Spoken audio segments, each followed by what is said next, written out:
são diferentes das lições textuais, expositivas. Então, o tema de hoje é santidade.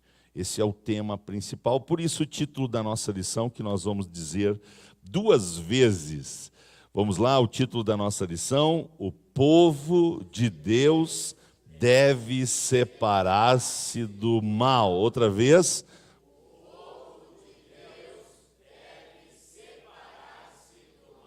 Então, esse título corrobora com o tema da nossa lição, que é santidade, a separação do mal, no sentido de que precisamos andar no caminho da santidade. O nosso texto áureo, 2 Coríntios, capítulo 6, verso 17, que diz: pelo que saí do meio deles e apartai-vos, diz o Senhor, e não toqueis nada imundo, e eu vos receberei. E a nossa verdade prática: o mundanismo na igreja corrompe os bons costumes e extingue a santidade. O mundanismo na igreja corrompe os bons costumes e extingue a santidade. Mundanismo é tudo aquilo que faz o pecado parecer normal e a santidade parecer estranha. Vou repetir. Mundanismo é tudo aquilo que faz o pecado parecer normal e a santidade parecer estranha, certo? Então, que Deus nos livre do mundanismo. A nossa leitura bíblica em classe está em 3 capítulos do livro de Esdras. Capítulo 2, capítulo 4 e capítulo 6. Aconselho quem não tem a revista ouvir a lição, ouvir a leitura da lição, porque senão vai se atrapalhar aí procurando os textos que são variados. É o mesmo livro, mas são textos diferentes. Capítulo 2, verso 59 a seguir, diz assim: também a casa de seus pais e sua linhagem de Israel eram os filhos de Delaías, os filhos de Tobias, os filhos de Necoda, 652. E dos filhos dos sacerdotes, os filhos de Rabaías, os filhos de Cós, os filhos de Barzilai, que tomou mulher dos filhos de Barzilai, o gileadita, e que foi chamado do seu nome. Estes buscaram o seu registro entre os que estavam registrados nas genealogias, mas não se acharam nelas, pelo que, por imundos, foram rejeitados do sacerdócio. Capítulo 4, verso 2. Chegaram-se a Zorobabel e aos chefes dos pais e disseram-lhes: deixai-nos edificar convosco, porque, como vós, buscaremos a vosso Deus. Como também já lhes sacrificamos desde os dias de Esar-Adom, rei da Síria, que nos mandou vir para aqui. Porém, Zorobabel e Jesua e os outros chefes dos pais de Israel lhes disseram: não convém que vós e nós edifiquemos casa a nosso Deus, mas nós sós a edificaremos ao Senhor, Deus de Israel, como nos ordenou o rei Ciro, rei da Pérsia. Capítulo 6. Em Acmetá, no palácio que está na província de Média, se achou um rolo, e nele estava escrito um memorial que dizia assim: no ano primeiro do rei Ciro, no ano primeiro do rei Ciro, o rei Ciro nos deu esta ordem: com respeito à casa de Deus em Jerusalém, essa casa se edificará para lugar em que se oferecem sacrifícios, e seus fundamentos serão firmes, a sua altura de 60 côvados e a sua largura de 60 côvados, com 3 carreiras de grandes pedras e uma carreira de madeira nova, e a despesa se fará da casa do rei. Quantos podem dizer amém? Querido e amado Pai, nós queremos te agradecer pela leitura da tua palavra, pela lição, essencialmente, principalmente pela tua presença na nossa vida e neste culto a ti. Queremos mais uma vez, Pai, estudar a tua palavra na precisão, na direção do teu Santo Espírito, o nosso maior mestre, o nosso professor por excelência. Ele que nos ensina, nos ajuda nas nossas fraquezas, intercede por nós, nos guia em toda a verdade. E ninguém mais apropriado na terra para nos conduzir no caminho da santidade do que o teu Espírito Santo. Pai, ajuda-nos a sermos sensíveis ao Espírito Santo, ajuda-nos a sermos obedientes ao Espírito Santo, ajuda-nos a não entristecer o Espírito Santo e, acima de tudo, Pai, livra-nos de resistir o Espírito na nossa vida, livra-nos de apagar o Espírito na nossa vida. Pelo contrário, enche-nos, enche-nos, enche-nos. Cada vez mais queremos ser cheios do Espírito Santo, Pai. Porque quanto mais cheios do Espírito Santo, mais andaremos no propósito da santificação. Obrigado, Pai, pelo teu povo que oferece a Ti, nesta manhã de domingo, mais um sacrifício de louvor, mais uma disposição. Em nome de Jesus, abençoa a todos. Amém. Graças a Deus. Muito bem, vamos estudar então a nossa lição de número 7. Ela está distribuída em 4 partes, em 4 tópicos principais. E, como eu disse, o tema que vai nortear a nossa lição é o tema da santidade. Por isso nós lemos no nosso texto áudio 2 Coríntios 6,17 e pensamos um pouquinho na nossa verdade prática. A gente vai ler bastantes textos, então nós vamos precisar de ajuda na leitura, tá? Pessoal aí, por favor, pega o microfone, nós vamos ler uma sequência de versículos em determinado momento, vai ser em torno de 10 a 15 versículos que nós vamos ler, e se alguém puder me ajudar aí, eu agradeço. Glória a Deus. E eu queria começar por Tiago, capítulo 4, verso 4. Tiago, capítulo 4, verso 4, que vai justamente falar sobre a importância de nos desviar do mal, a importância de nos afastar do mal. Entenda, por favor, que Deus não aceita coração dividido. Deus não aceita coração dividido. Ou o meu coração é totalmente dele, ou o meu coração não é dele. Certo? 90% de entrega para Deus é 0% recebido por ele. Vou repetir, 90% de entrega a Deus é 0% recebido por Ele. Ou eu dou 100% da minha vida para Deus, ou Ele não quer. Com Deus é tudo ou nada. Simples assim. Extremamente hardcore. É radical o negócio. Ou é tudo, ou é nada. Se você quer ficar com uma parte, Deus deixa você e eu ficarmos com tudo. Ou entregamos toda a nossa vida e o amamos de todo o coração, todo o entendimento, toda a força e toda a alma, ou então, para Ele não serve. Para Ele não serve. Então, está aí essa palavra extremamente forte de Tiago 4:4, que diz: Adúlteros e adúlteras, não sabeis vós que a amizade do mundo é inimizade contra Deus? Portanto, qualquer que quiser ser amigo do mundo, constitui... Fazer uma escolha. ou amizade com Deus, ou amizade com o mundo.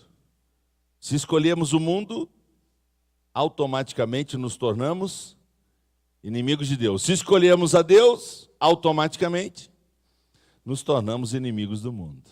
Simples assim. Se a Miriam, minha esposa, não aceita que eu digo para ela: meu amor, eu te amo com 80% do meu coração. 20% eu reservei para uma namorada antiga que eu tive. E ela não sai 20% da minha cabeça. Ai, 20% eu me pego pensando nela. Se a Miriam não ia aceitar repartir o coração 20% com essa ex-namorada, por que Deus tem que aceitar que eu entregue a ele só 80%? Se a Miriam, ser humano, pecadora, como nós, seres humanos, não aceitaria que eu devotasse a ela só uma parte do meu amor para ela, amor de marido para esposa, amor de homem para mulher, com quem temos uma aliança, se ela não aceitaria, assim como eu também não aceitaria, por que Deus tem que aceitar uma parte da nossa vida? Então o resto você dá para o mundo e para o diabo. Para Deus você entrega tudo e o melhor. Vou repetir, resto você sobra, você dá para o mundo e para o diabo. Tudo e o melhor você dá para Deus. Amém? Aleluia. Essa é a nossa lição de hoje. Salmo de número 1, verso de número 1. Salmo de número 1, verso de número 1. Tem que se separar do mal ou não tem? Salmo de número 1, verso 1, responde. Bem-aventurado o varão que não anda segundo o conselho dos ímpios, nem se detém no caminho dos pecadores, nem se assenta na roda dos escarnecedores. Tem que se separar ou não tem? Tem que se separar. Por quê? Porque à nossa volta existem ímpios.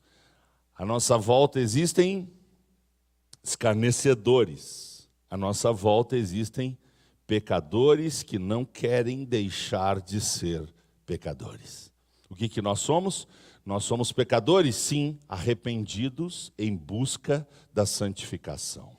Somos pecadores que não querem mais viver no pecado.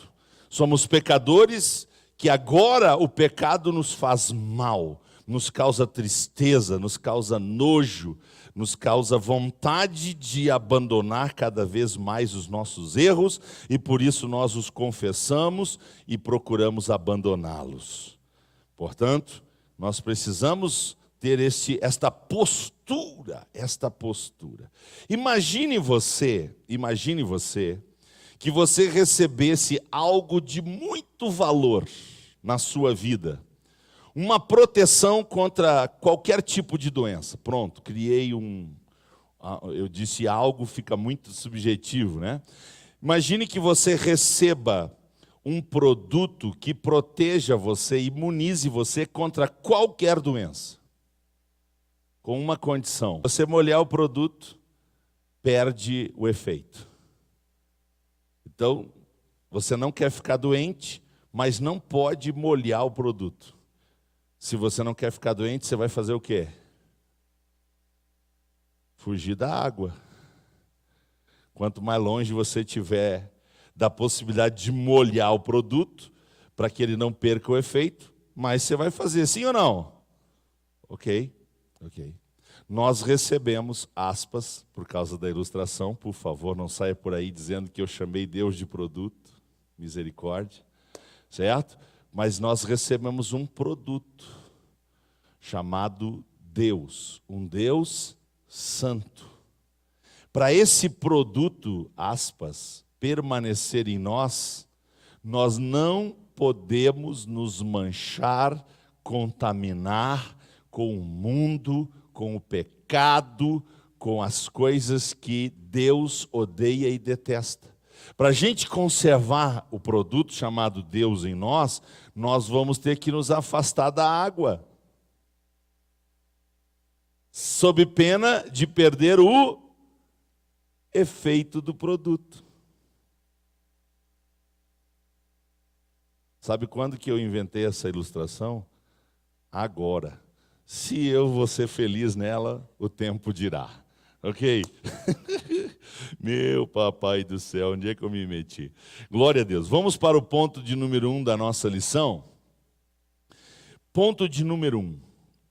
Somente os judeus retornariam a Judá. O cuidado de Esdras, que teve o apoio de outros líderes e, obviamente, de Neemias, é que a reconstrução do templo seria feita somente por judeus.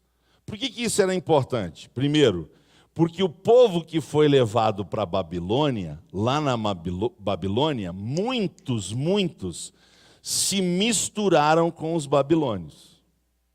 A Bíblia fala de pessoas que não se misturaram. Um deles, o mais clássico, o mais conhecido, é Daniel. Daniel decidiu que ele ia manter a sua fé, o seu Deus, a sua cultura judaica. Ele não ia se contaminar, ele não ia aderir à cultura babilônica. Ele representa muita gente que tomou essa decisão. Porém, muita gente se misturou lá, casou com babilônicos, né? Aceitou a cultura babilônica e agora, para retornar para Jerusalém, só vai voltar quem manteve a identidade, quem se preservou, servindo unicamente a Deus, a nossa lei, né? Então, houve esse cuidado. Segundo, as pessoas que vizinhavam Jerusalém, e eu estou me referindo aos samaritanos ao norte, os samaritanos, em 722, eu já vou falar sobre isto, antes de Cristo, eles também passaram por um processo de mistura. Depois nós vamos ler a Bíblia e vamos ver que foi uma estratégia da Síria, essa mistura. Então agora que eles estão se mobilizando para voltar a Jerusalém e reedificar os muros e o templo, a casa do Senhor, os líderes, Esdras, Neemias e outros, têm esse cuidado de preservar que esse trabalho fosse feito somente pelo povo que tinha se conservado como povo de Deus. Israel sabia muito bem da sua essência. Deus tinha escolhido eles para ser nação santa, povo separado, povo que tinha uma missão extraordinária de ser luz para as nações e de apresentar o Deus de Israel para as nações. Então eles tinham que ter esse... Números, capítulo 11, versículo de número 4. Esse é o texto-chave desse nosso primeiro ponto.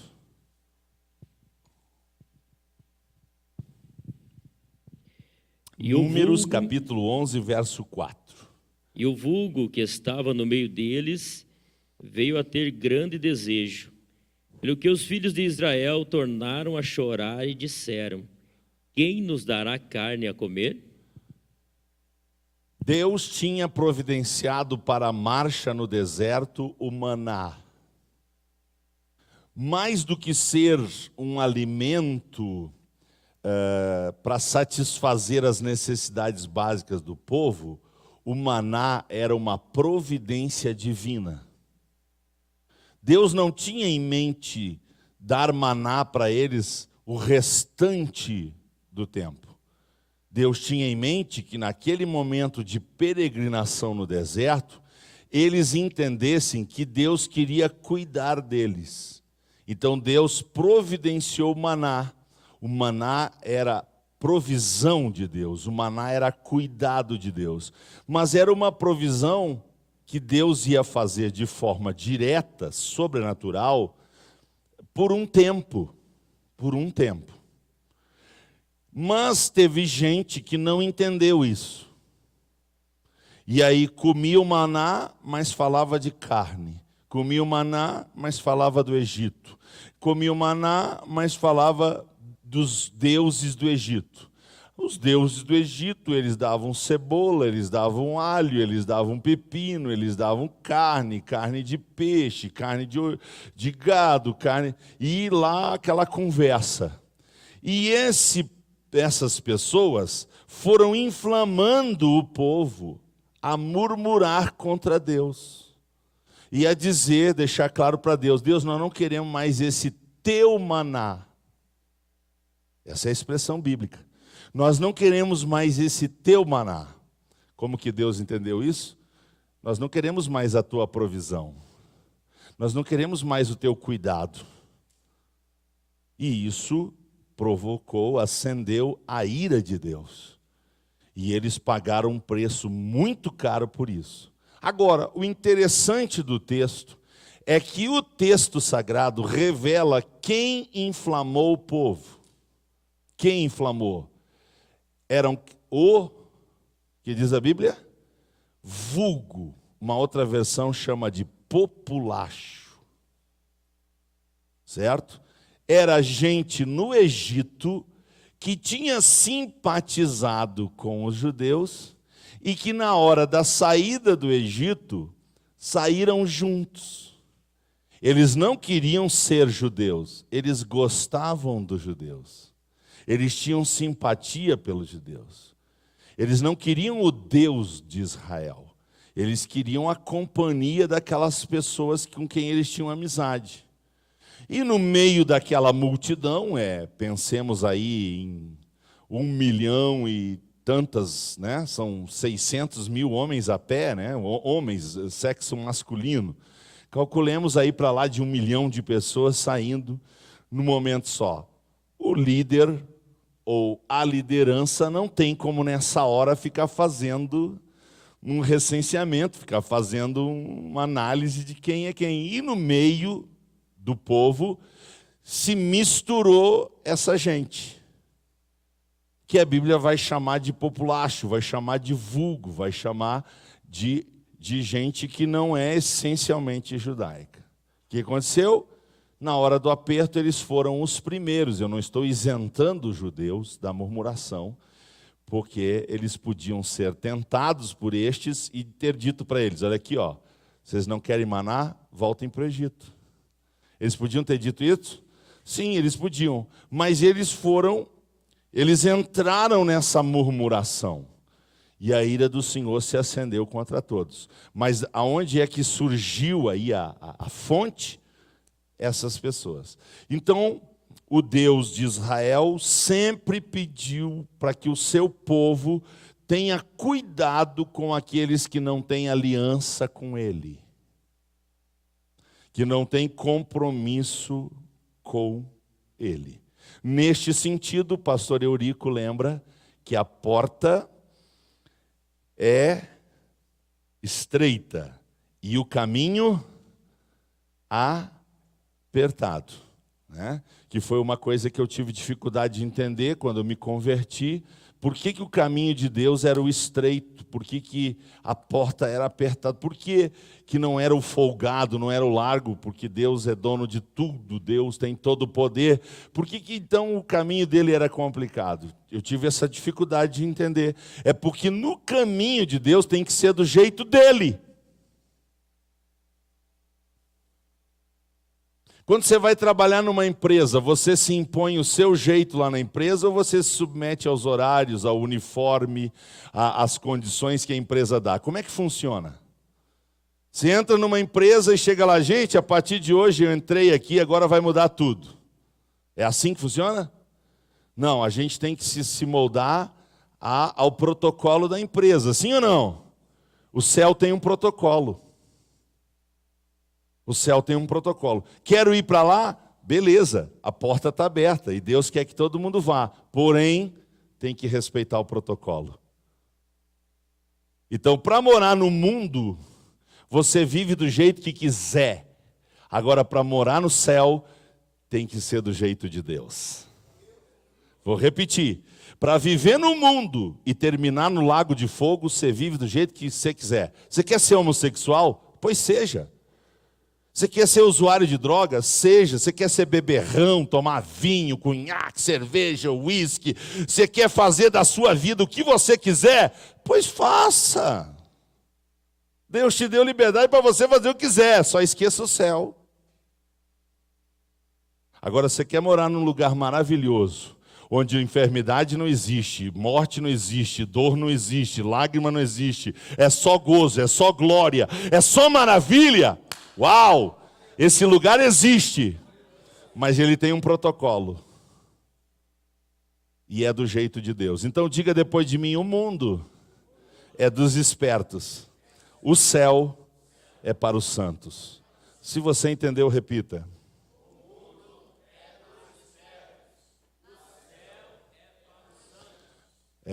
Deu uma desentoadinha aí, mas deu para perceber que vocês pegaram, ok? Então, o povo de Deus tinha que viver separado. Separado. Na hora em que eles vão voltar para Jerusalém para fazer essa triagem, se observa que tem gente lá misturada no meio. Opa! Vocês querem ser sacerdote? Então, por favor, documentação. Queremos ver se vocês são da tribo de Levi. Se vocês têm a bênção de Arão. Vamos lá, prova, não, reprovadas. E eu aqui louvo a Deus e abro um parênteses que houve um cuidado de Esdras e Neemias para cuidar até da liderança, do sacerdócio. Tem muita gente enfiada hoje na liderança da igreja que não tem chamada. Que essa, na verdade, nem é uma frase minha. É da Miriam. A Miriam diz que na liderança tem os chamados e tem os enfiados. Frase da Miriam. Quem é que dá problema? Quem é que faz divisão? Quem é que murmura? Quem é que vive puxando para trás? Eles mesmos.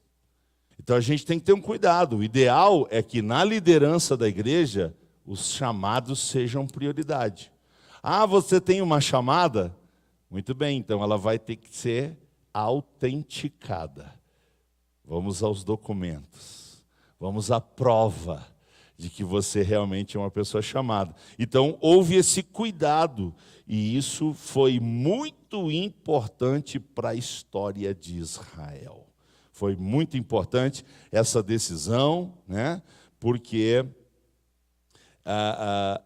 somos nós que temos que nos moldar à Bíblia. Não é a Bíblia que tem que se moldar ao nosso estilo de vida. Somos nós que temos que nos moldar à Bíblia. Não é a Bíblia que tem que se moldar ao nosso estilo de vida. Você entende isso? Muito bem, se você entende isso, você está no caminho da santificação. Glória a Deus. Vamos para o ponto 2 da nossa lição. Os judeus não aceitaram a ajuda dos samaritanos.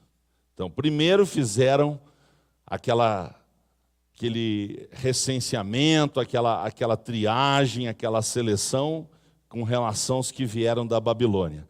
Agora, segundo o capítulo 4 de Esdras, os samaritanos se oferecem para ajudar. Aparentemente é legal. Opa, quantidade. Vamos receber? Não. Porque no reino de Deus, qualidade vem antes de quantidade. O que foi que eu disse? Não, eu disse no reino de Deus, qualidade vem antes do que quantidade. Ei, quantidade não é importante? Foi isso que eu disse? Não, eu disse que quantidade é menos importante do que qualidade. No reino de Deus, qualidade é prioridade. Se esta qualidade gerar quantidade, amém. Se não, amém também. O que não podemos abrir mão é da qualidade. Tá? Então, não esqueça disso. Essa é a visão de Deus. A visão de Deus é qualidade. Tinha muita gente, eu não sei dizer exatamente qual era o número. Eu só sei dizer quantos que entraram na arca e foram salvos. Quantos? 8. 8 é a minoria ou é a maioria? Daqueles dias era a minoria esmagadora. Mas havia uma qualidade ali que fazia toda a diferença. Seu nome, Noé. E por causa de Noé, sua casa foi salva. Amém? Então, eu só estou dando um exemplo. Eu poderia ficar aqui até às 10h30 dando exemplos para vocês de que Deus ama a qualidade em primeiro lugar. Se você entende, vamos continuar aqui. Então, o que aconteceu? O povo, a nação de Israel, as 10 tribos, foram derrotadas por Sargão II da Assíria, e ele então estabeleceu uma estratégia de enfraquecer Israel. O que ele fez? Por favor, segundo livro de Reis, capítulo 17, verso 24. Segundo livro de Reis, capítulo 17, verso 24. E segura aberto aí que a gente vai ler outros versículos deste texto. Não dá para ler todos que estão citados na lição, mas alguns a gente tem que ler. Segundo livro dos Reis, 17, 24. Quem lê para a gente, por favor? E o rei da Assíria trouxe gente de Babel, e de Cuta, e de Ava, e de Ramate, e de Sefarvaim, e a fez habitar nas cidades de Samaria, em lugar dos filhos de Israel, e tomaram a Samaria em herança e habitaram nas suas cidades. Isso foi uma estratégia. Foi de propósito. Misturar Israel com esses povos aí, com essas pessoas, desses lugares. Tá? Foi uma estratégia, primeiro do inferno, depois da mente desse homem, desse líder da Síria. 33, olha que tragédia o 33, Léo, por favor. Assim, ao Senhor temiam, e também a seus deuses serviam, segundo o costume das nações dentre as quais tinham sido transportados. O rei Sargão orientou um sacerdote judeu a ensinar aquele populacho, aquele vulgo, aquela mistura, e ensinar sobre Deus. Mas eles tinham deuses no coração. O que eles têm agora? Eles têm Deus e têm deuses. O que foi implantada? Uma cultura de que dá para servir os dois. Então eles temiam o Deus de Israel, mas eles não abriam mão dos deuses deles. Agora, olha o 40 e o 41, o tamanho da tragédia e a eficácia de Satanás no projeto. 40 e 41. Porém, eles não ouviram, antes fizeram segundo o seu primeiro costume. Assim, estas nações temiam ao Senhor e serviam as suas imagens de escultura, como fizeram os seus pais. Assim fazem também seus filhos e os filhos de seus filhos até o dia de hoje. Você viu o nó que o diabo deu deles? Eles temiam a Deus, sim ou não? Sim. Mas eles abandonaram as imagens de escultura? Isso aqui tem alguma coisa a ver com vacaria?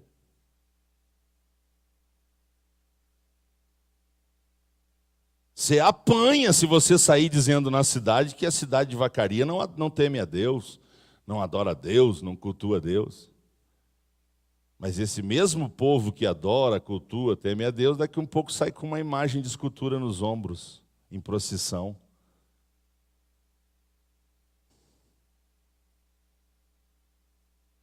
Olha a mistura, olha a confusão na cabeça desse povo. Então, quando os samaritanos vieram oferecer ajuda, foi agradecida a ajuda deles. Por quê? Porque havia um risco de eles trazer a cultura, a religião, a mistura. Ainda bem que vai ficar gravado, senão eu ia pedir para todo mundo anotar. O que a mistura faz? Por que a gente não pode se misturar? Por que a gente não pode ser leite tipo C? A gente tem que ser, eu não sei se chama ainda, mas chamava de Camargo, né? Aquele primeiro leitinho lá. É Camargo? E quando a mãe dá aquele primeiro leitinho lá, aquele primeiro leite que sai, como é que é o nome daquilo? Colostro ou colostô? Colostro. Uma hora eu prego só sobre isso. Número 2, a mistura compromete a integridade. Número 3, a mistura compromete a durabilidade. Número 4, a mistura compromete a credibilidade. Número 5, a mistura compromete a qualidade. E número 6, a mistura compromete a autoridade. Então, pelo amor de Jesus Cristo, não seja um crente transgênico. Pegou ou não pegou? Pelo amor de Deus, não seja um crente transgênico. Então, louvado seja Deus pela coragem que Esdras e Neemias tiveram de cuidar para que não houvesse essa mistura. Porque isso ia trazer consequências permanentes para aquela história. Muito bem, certamente isso trouxe oposição. Eles gostaram disso ou não? Não gostaram, né? Então, eles começaram a perseguir os judeus, incomodar os judeus, fazer de tudo que era ruim para os judeus. Então, a Bíblia, sabendo que a igreja ia passar pela mesma situação, a Bíblia deu orientação de como agir com a mistura, como agir com o vulgo, como agir com o populacho, como agir com essas pessoas que querem Deus e querem o mundo. Querem Deus, mas tem que ser do jeito delas, não do jeito de Deus. Como agir? Vamos ler a Bíblia. A Bíblia é fantástica. 1 Timóteo capítulo 6, 3 a 5. 1 Timóteo capítulo 6, 3 a 5.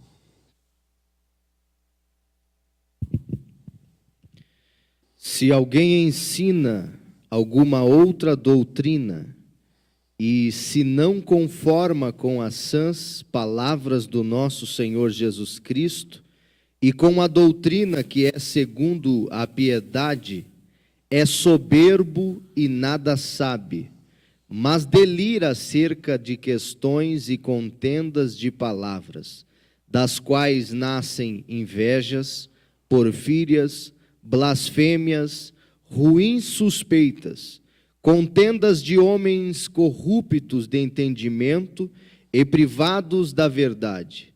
Cuidado que a piedade seja causa de ganho. Cuidando que a piedade seja causa de ganho, aparta-te dos tais. A Bíblia é clara, não é? O que é para fazer com essa gente que não quer essa doutrina, que não quer ficar com a Bíblia? O que é para fazer? Dar chimarrão para eles? Comer pipoca com eles? Assistir filme com eles? Em nome do amor? O Deus do amor manda a gente se apartar de quem não quer viver segundo a Bíblia. E eu estou falando de populacho, de mistura. Eu não estou falando de uma pessoa que nunca conheceu a Bíblia, nunca leu a Bíblia, nunca esteve dentro de uma igreja, nunca desceu as águas batismais. Eu estou falando de gente que quer se misturar no nosso meio para corromper tudo aquilo que eu falei, os 6 pontos. Mas não é só esse texto. Tem texto pra caramba para nós ler. Tito capítulo 3, verso 10.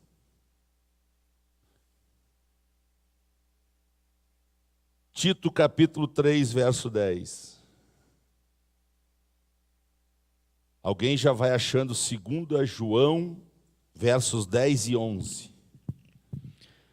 Tito 3 e 10. Ao homem herege, depois de uma e outra admoestação, evita-o. Veja, não é para evitar na primeira. Admoesta, ô meu querido, a Bíblia não diz isso. Isso aí não está de acordo com a Bíblia. Você está ensinando o que não está na Bíblia. Você admoesta, que você quer ganhar, você quer atrair, você quer mudança. A pessoa não muda, quer ficar com a sua opinião em vez de com a Bíblia. O que é para fazer? Você sabe o que é evitar?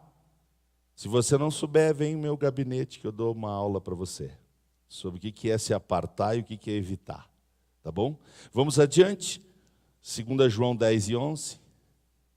Se alguém vem ter convosco e não traz esta doutrina, não o recebais em casa, nem tampouco o saudeis, porque quem o saúda tem parte nas suas más obras.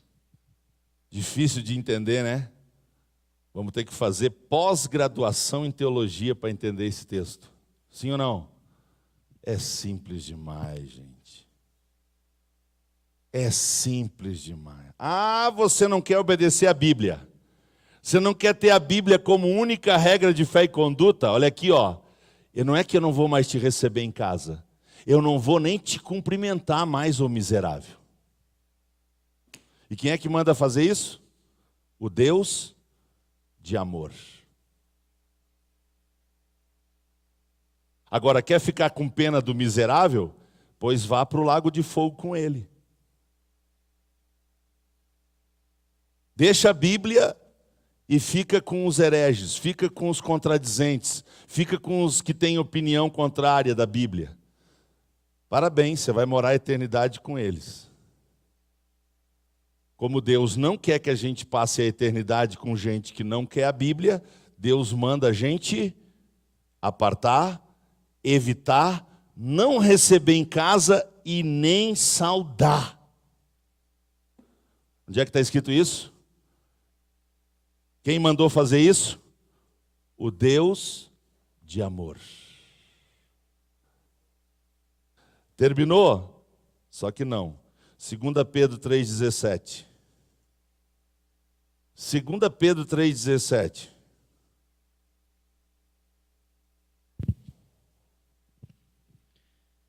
Vós, portanto, amados, sabendo isto de antemão, guardai-vos de que pelo engano dos homens abomináveis sejais juntamente arrebatados e descaiais da vossa firmeza. Qual é a tendência? A tendência é que se a gente começar a andar com essa gente, a tendência é eles nos puxar para cima ou para baixo? Para cima ou para baixo? Cuidando disso, o Senhor diz, cuidado. Cuidado com essa gente. 1 Timóteo 6, 20 e 21.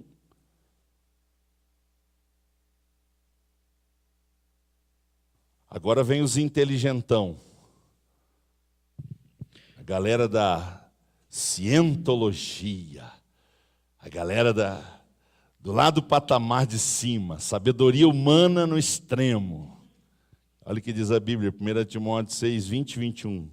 Ó Timóteo, guarda o depósito que te foi confiado, tendo horror aos clamores vãos e profanos, e às oposições da falsamente chamada ciência, a qual, professando-a alguns, se desviaram da fé.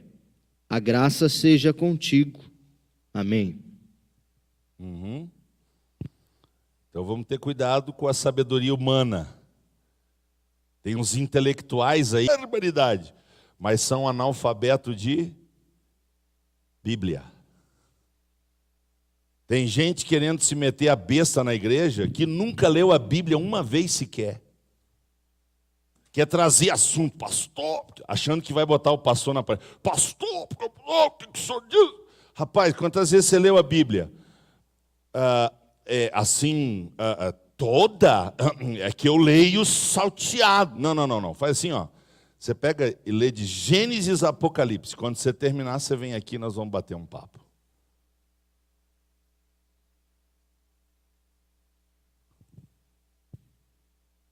Porque a Bíblia é a melhor intérprete dela mesma. Qual é a melhor maneira de interpretar a Bíblia? Com ela mesma. Para mim saber interpretar a Bíblia com ela mesma, eu preciso persistir em ler, eu preciso manejar bem a palavra da verdade. A palavra de Cristo precisa habitar ricamente e abundantemente em mim.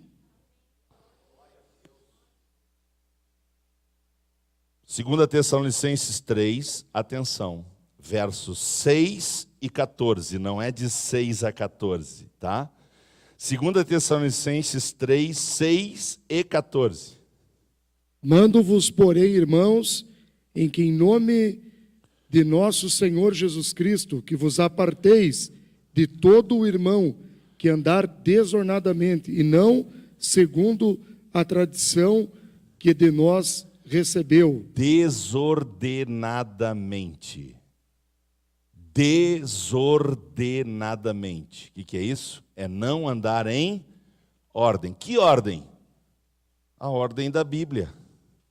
Porque a gente tem que fazer como a Bíblia diz. A gente tem que fazer como está em Cristo. Quem é que não quer andar em ordem? É quem quer fazer do seu jeito. Versículo 14.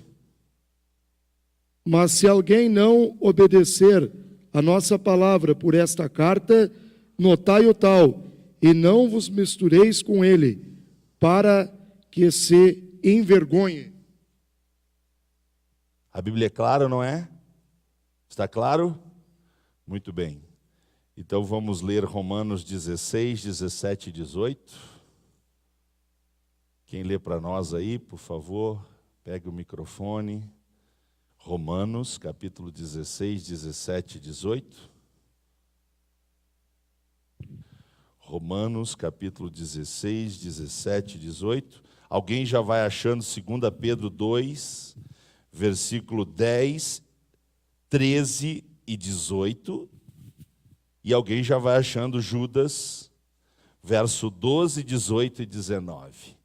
Vamos lá ler Romanos 6, 17 e 18. Ou melhor, Romanos 16, perdão.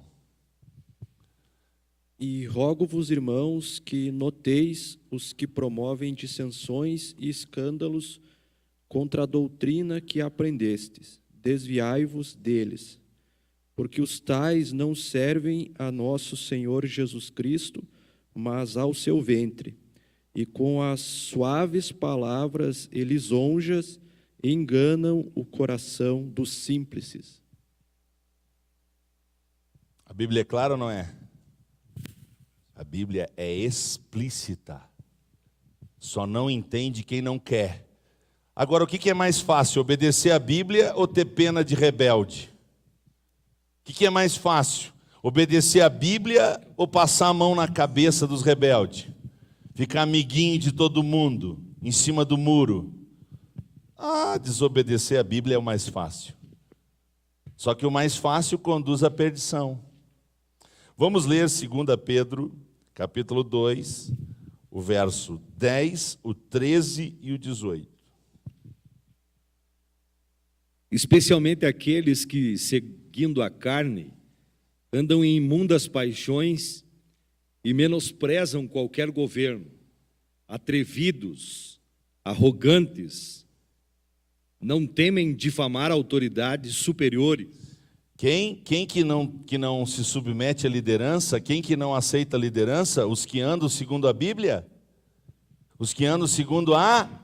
Lembra da carne lá do populacho? Nós não queremos maná, nós queremos carne, carne, carne, carne. Maná não, carne, carne. Ok? 13. Recebendo injustiça por salário da injustiça que praticam, considerando como prazer a sua luxúria carnal em pleno dia, quais nódoas e deformidades, eles se regalam nas suas próprias mistificações, enquanto banqueteiam junto convosco. Eles não querem a doutrina porque eles querem os seus prazeres carnais. E a Bíblia confronta os prazeres carnais. A Bíblia manda nós fugir dos prazeres carnais. Essas pessoas não querem Bíblia, então elas querem mentirinha, elas querem adultério, elas querem fornicação, elas querem sexo fora do casamento, elas querem bebedeira, elas querem justificar os seus pecados. 18. Porquanto, proferindo palavras jactanciosas de vaidade, engodam com paixões carnais por suas libertinagens aqueles que estavam prestes a fugir dos que andam no erro. Os libertinos, nada é pecado, nada faz mal. Não, imagina, um pouquinho, é só um pouquinho, é só um filmezinho pornográfico. Não precisa assistir 20, só um. Não precisa tomar 1 litro de vinho por dia.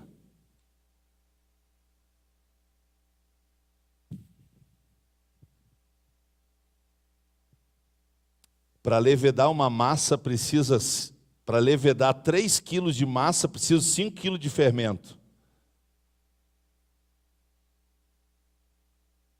Judas, Rodrigo, por favor, verso 12, 18 e 19.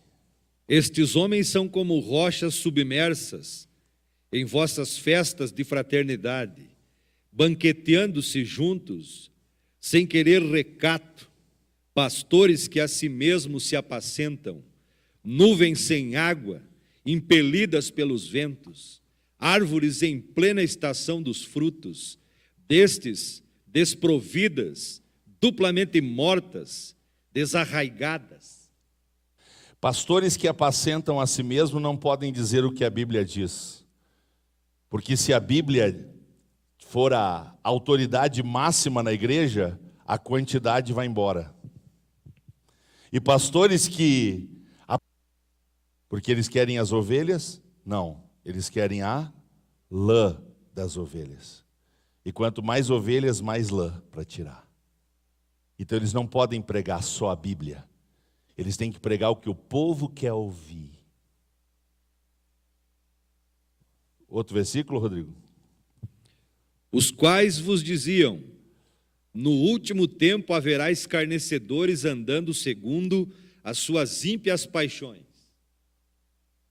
E o outro, 19?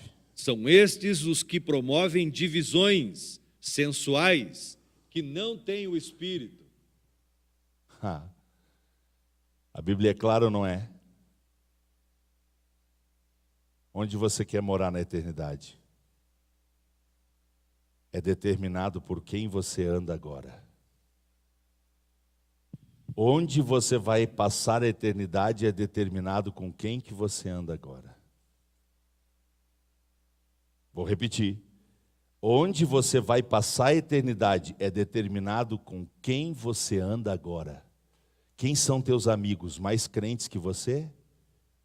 Quem são as pessoas do seu círculo de amizade? As pessoas que te empurram para cima na vida espiritual ou as pessoas que te puxam para o pecado? É isso que vai determinar a tua eternidade.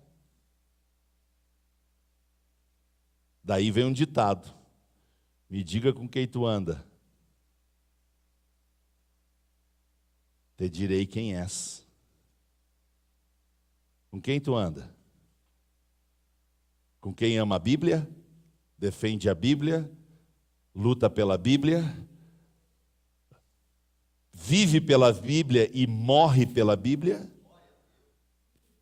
Ou você é amiguinho dos comedores de pipoca, assistidor de série, tomador de... Quem são teus amigos? Quem te chama para orar?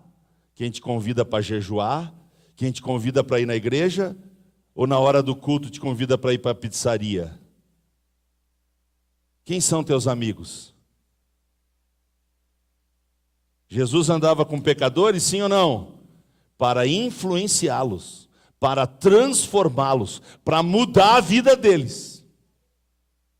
É assim que nós temos que andar com os pecadores, para mudar a vida deles. Se a gente perceber que eles estão mudando a nossa, cai fora. Se desvia, afasta, nem saúda.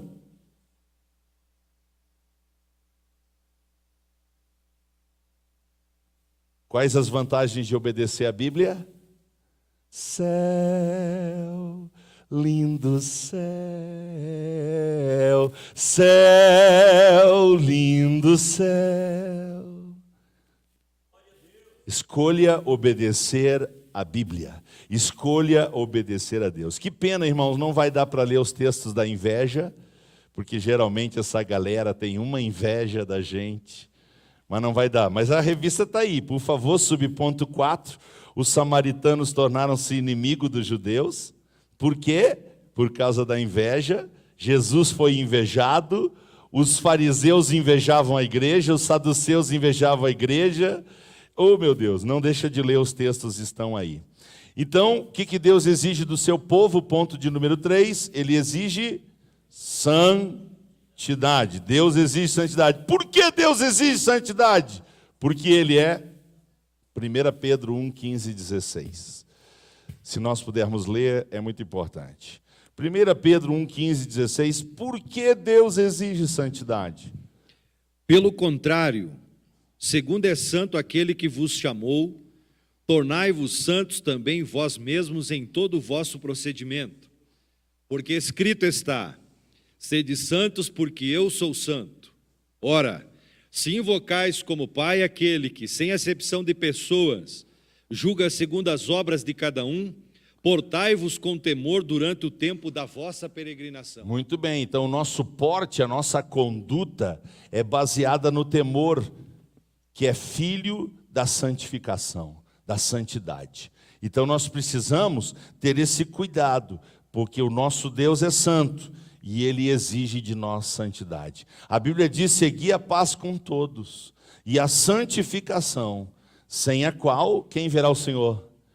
Ninguém. Então nós temos que nos separar da imundícia, nos separar de tudo aquilo que entristece o Espírito Santo, daquilo que ofende a santidade de Deus. Encerramos no ponto 4, devemos manter uma vida de separação do mal. E nesse ponto 4 nós temos exemplos de pessoas que foram tentadas a pensar que não valia a pena.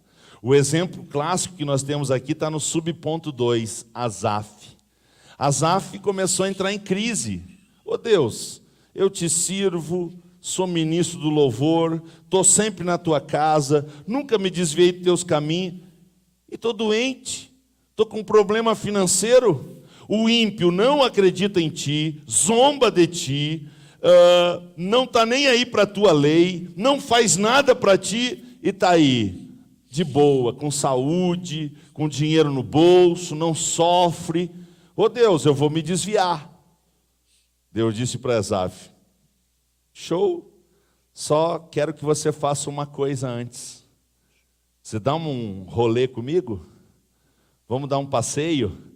É, Deus, aonde? Não, vem comigo. Deus pegou ele pela mão e levou ele para o futuro. De volta para o futuro. Lá na frente. E ele diz, e Asaf viu para onde vai o ímpio. Aí quando ele viu para onde vai o ímpio, ele voltou de lá e disse: Deus, a quem tenho eu além de ti? Só tu és a minha porção, só tu és a minha herança. Bom para mim é servir a ti. Enquanto eu viver, eu vou fazer a tua vontade. Por quê? Porque ele viu onde é que o ímpio termina. Portanto, meu irmão, vamos entrar no santuário, vamos ver as maravilhas do céu, porque quem conhece o céu pelo lado de dentro, jamais trocará Jesus por nada e por ninguém. Repito, quem conhece o céu pelo lado de dentro, jamais trocará Jesus por nada nem por ninguém. Aleluia, aleluia. Portanto, que Deus nos ajude a viver esse padrão de vida em santidade. Vamos nos separar do mal. Vamos nos separar daquilo que nos separa de Deus. Vamos nos separar daquilo que nos separa, preferir ficar do lado de Deus, porque quem está do lado de Deus está do lado da maioria absoluta. Amém? Todo mundo sem Deus é nada. Agora, um pouco de gente com Deus está com tudo. Se você está com tudo, vamos cantar. Aleluia. Glória a Deus, glória a Deus. Quem tem Jesus tem tudo. Quem não tem Jesus não tem nada. Vamos louvar o Senhor, vamos louvar o Senhor. Aleluia. Tua palavra escondi. Ah, Deus. Guardada no meu coração.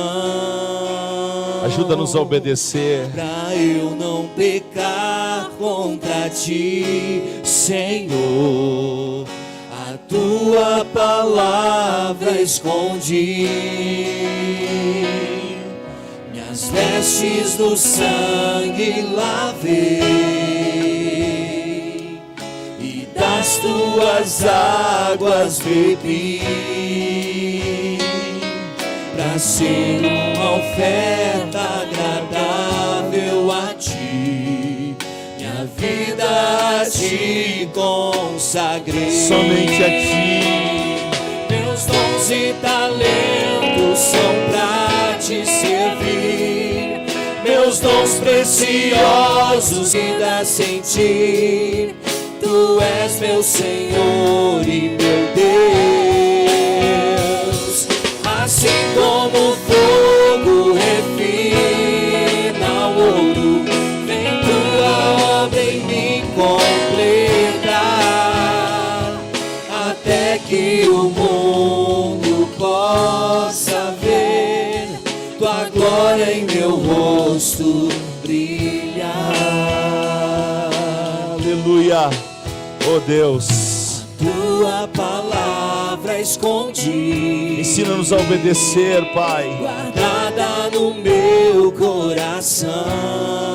Queremos obedecer. Pra eu não pecar contra ti, Senhor. A tua palavra escondi. Minhas vestes do sangue lavei, e das tuas águas bebi, pra ser uma oferta agradável a ti. Minha vida a ti consagrei. Meus dons e talentos são pra te servir. Meus dons preciosos são teus. Não vejo razão na minha vida sem ti.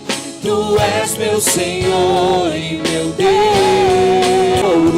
Vem tua obra em mim completar, até que o mundo possa ver tua glória em meu rosto brilhar.